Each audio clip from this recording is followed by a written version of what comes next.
Hi, everyone. This is Hallie. We will get started in just a moment. Thanks for being here.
All right, everyone. Thank you for being here today. We greatly appreciate your time.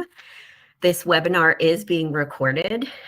You will receive a copy of the slides automatically, as well as the recording automatically as well. So please feel free to reach out to us if you do not see those for any reason, but you will get those automatically. So you should be able to hear me okay, see my video, and also see my slides as well. Let me know in the chat if for any reason you do not see them, or if there are any issues as we progress today.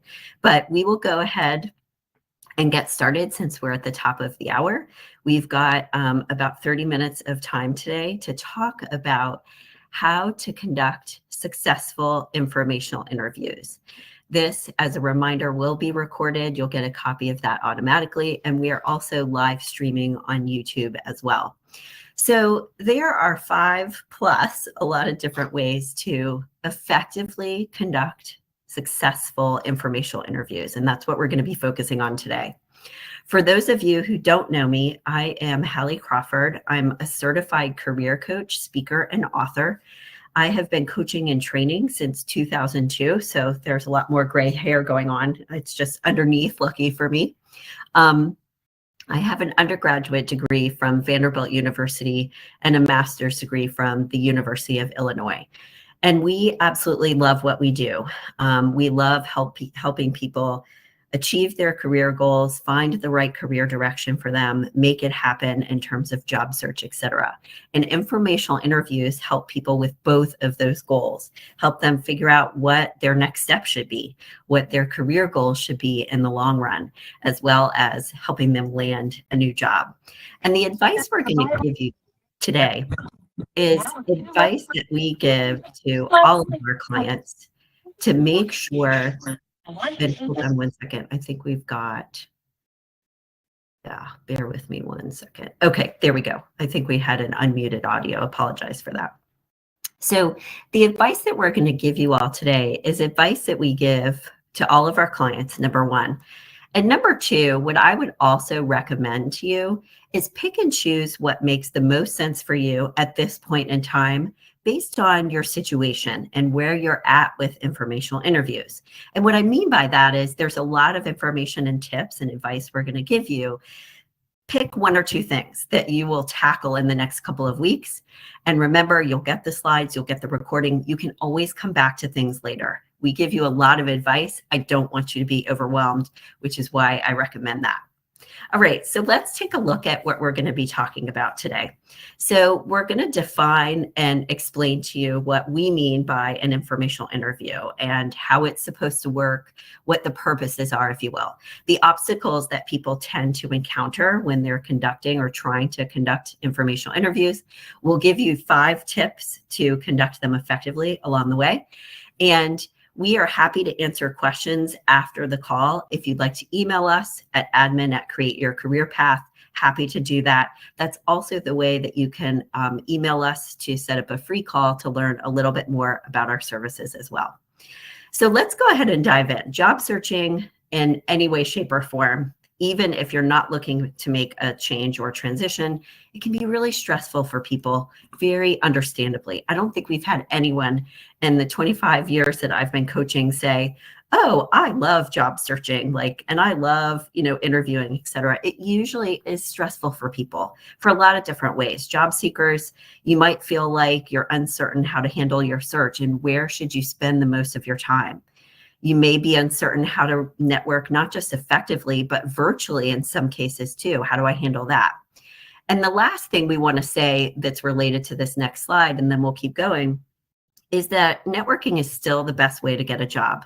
And I think that with the advent of the applicant tracking system scanners, people that are they're starting to feel like, or maybe assume in a way now that you can use different systems to update your resume and LinkedIn and put those keywords in there, and everything's so computerized. I think they're starting to assume that, oh, I just need to apply for a bunch of jobs and my resume is going to, do the trick for me. We want to let you know that that's not the case. We want you to still do as much networking as possible, because even with all these computer systems, AI and everything else that employers are using as well, networking is still the way to go. We want you to do the other things. We want you to search engine optimize your resume, LinkedIn, all of that good stuff, but you still need to do this networking, which is exactly why we're here today. So an informational interview, I think, is kind of a formal way to say this. You could call it or think about it as more of a meeting. The only reason why it's called an interview is because you, as the person that wants something from the other person, wants information from them and perhaps networking contacts, etc. It is a little bit of an interview in that you are supposed to be prepared with questions in advance, run the meeting effectively, pay attention to time, all this other good stuff that we'll talk about. So it is an interview in that way. And on the flip side of this, kind of going the other direction, if you will, they are interviewing you, or could be in a way. You want to make sure that you are making a really good impression, bottom line, because they're the one who might be able to refer you to someone else who does have a job opening, etc. So if you look on the left-hand side of this slide on the bottom, it's a one-on-one conversation with someone in an industry, company, or role that you're interested in or that you'd like to pursue. And there's lots of different reasons to conduct them. So expand your horizons with this just a little bit for me, if you would. For our career seekers who are trying to figure out what their next step is, or the right career direction, their dream job, if you will, it can help you decide on your career path or determine what those next steps are. Is this going to be a good fit for me, based on asking them, for example, what a typical day is like? It's also a way for job seekers to network into an organization or an industry as well. It's a chance for you to practice in a less pressure situation, your interview skills. And we want you to treat it as a very professional meeting, if you will. And it's also a great way for you to learn how to put your best foot forward in your search, which is kind of one of the questions job seekers, we suggest that they ask.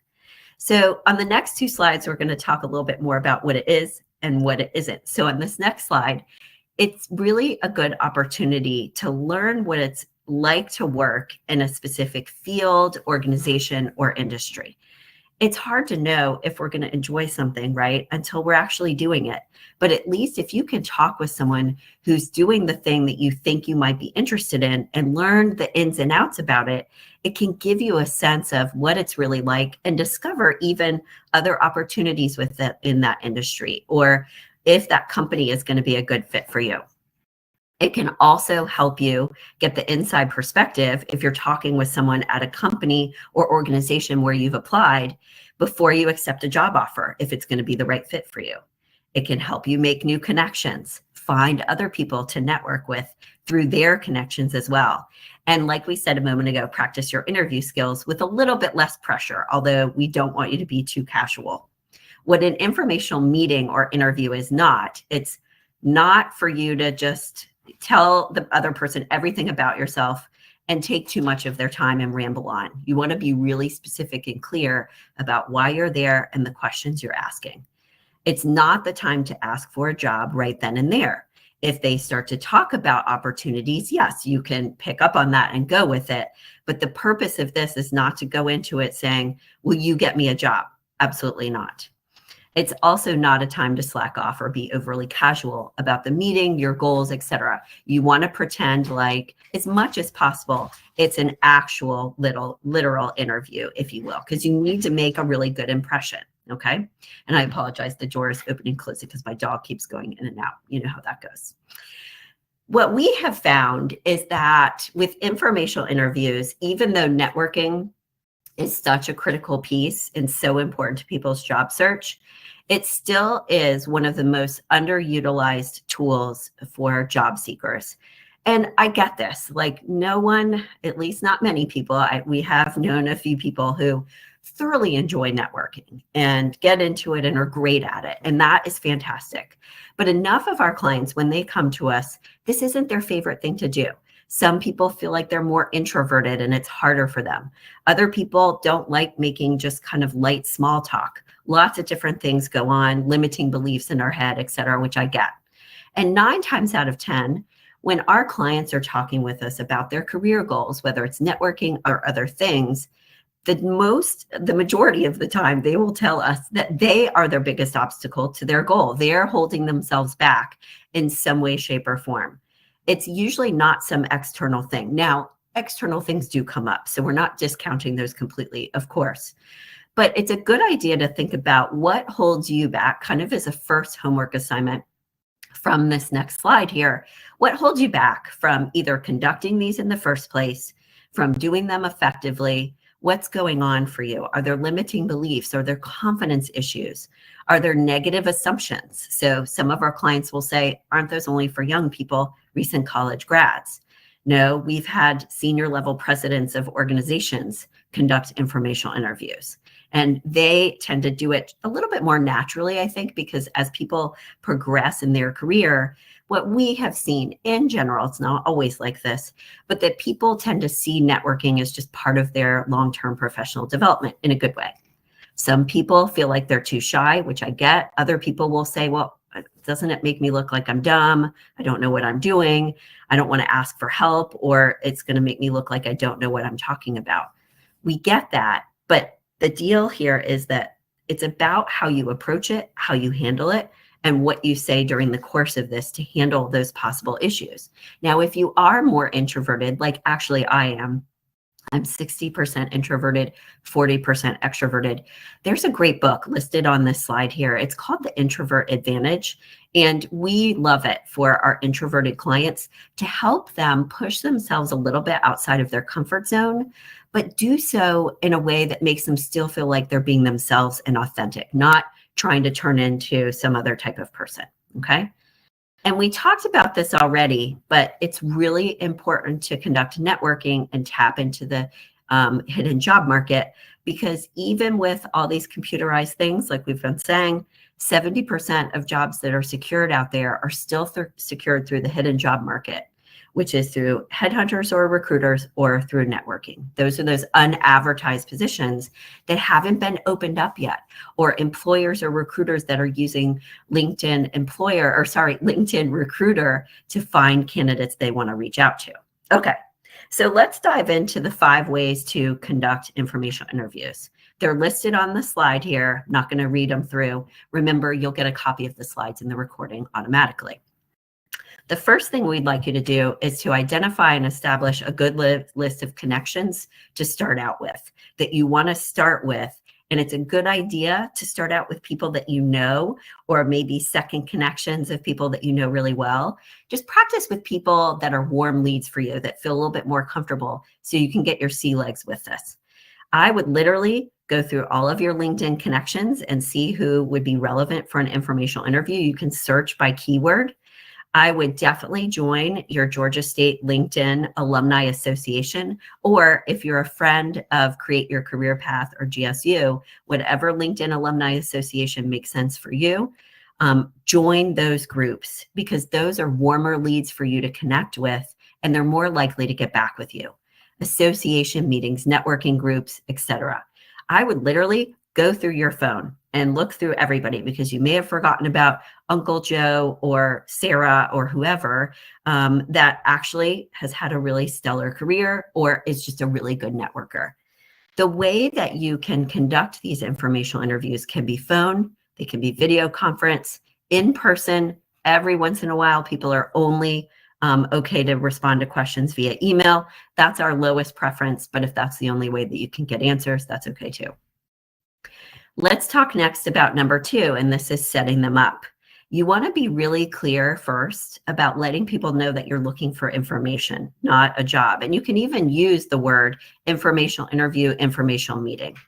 We like it when people send them questions in advance. So if you send people questions, the questions that you'd like to ask in advance of your meeting, it demonstrates that you're organized, that you're not going to take too much of their time, and that you have your act together. So that's an added nugget that we really suggest or like for our clients to do as well. And then finally, as part of the setup, let them know you intend to keep things brief. 10 to 15 minutes, 20 minutes, whatever makes the most sense for you, but also the most sense for them. Are they a really busy executive and may only be able to give you 10 minutes? Then shorten the time.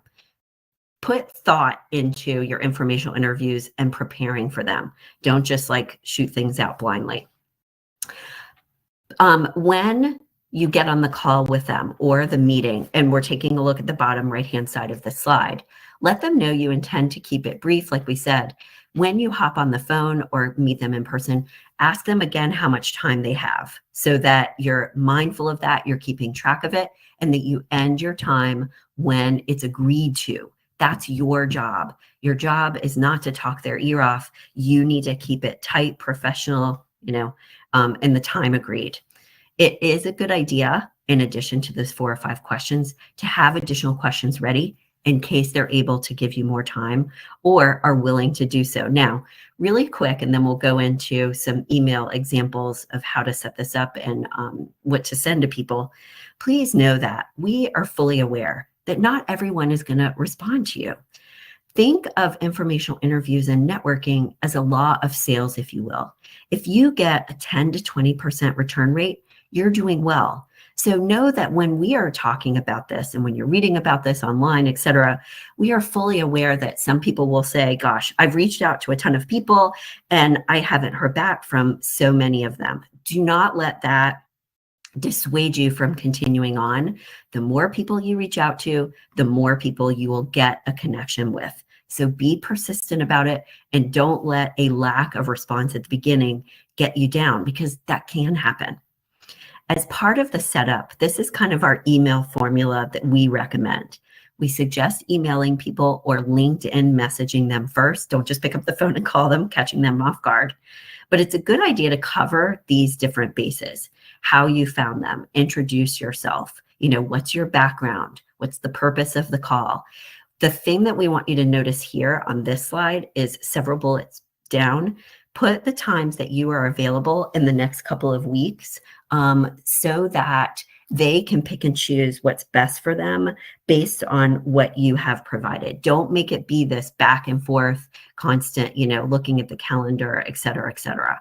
So we like for people to put their times up front, and they can say, I'm flexible to your schedule. That's totally fine and a good idea. But again, you want to make it as easy as possible on the other person because you're the one that needs the information. Okay. You can also, when you're crafting your email, this is where you can leverage AI. We do not suggest just asking ChatGPT or AI to write everything for you. It needs to be in your tone of voice. You want to wordsmith it, etc. But as a starting point, you could use it to craft it as a beginning. The thing that we hear from employers and recruiters about AI and ChatGPT and leveraging technology like this is that they can tell when someone has solely relied on it and it was only written by a computer and they don't like it. So you do want to be careful of that in general. And here's our email template that we suggest our clients use. You can adjust it based on your situation. But we highly recommend you've got something short and sweet, you get to the point, and you have a subject line that they're going to be willing to open versus thinking that it's spam, okay? As part of of setting it up and preparing, you can also ask ChatGPT or AI for example questions. These are some questions that we suggest to our clients to help them achieve two different goals. One goal would be for job seeking, like I know what I want to do and the job titles I'm approaching or looking for, but I need some help with my search and their advice. Another set of questions on this slide are for people that are trying to brainstorm career ideas or narrow down their options. So when you're preparing for your meeting with this person, you want to develop questions that would make sense for them to answer, that they actually can answer. And you also don't want to go in flying blind. And what I mean by that is don't ask them basic questions that you could have discovered or figured out online by looking at their LinkedIn profile, which we always want you to do in advance of meeting them and connect with them, and looking at their company or organization. Come up with good, juicy questions, okay? As part of setting up and preparing for this, you want to research them as much as possible, as well as their company. So piggybacking on what we just said on this next slide, if you're looking and wanting to understand a little bit more about their industry in advance, what are the trends, what software or lingo they might be using, what are some job titles that you're interested in, even if you're saying, here's some job titles I'm considering, but if you know of any other job titles related to this, I'm open to your feedback and I would love that. Read about their company, their website, any media, their social media. So again, you've got some background. Read their bio or background on LinkedIn, what their job titles have been in the past. And also, as part of the roles that you might be doing an informational interview about, understand what the job titles might be that you're targeting and read job openings, some of those descriptions, so that, again, you're going in with enough information to be dangerous and you're not starting from scratch. And then finally, on LinkedIn with the interviewer, the other thing to think about in addition to their background and understanding what questions they could answer, et cetera, and how they could help, also think about how might you be able to help them and see if you can find some common ground to kind of break the ice when you have that conversation with them, okay? I know this is a lot.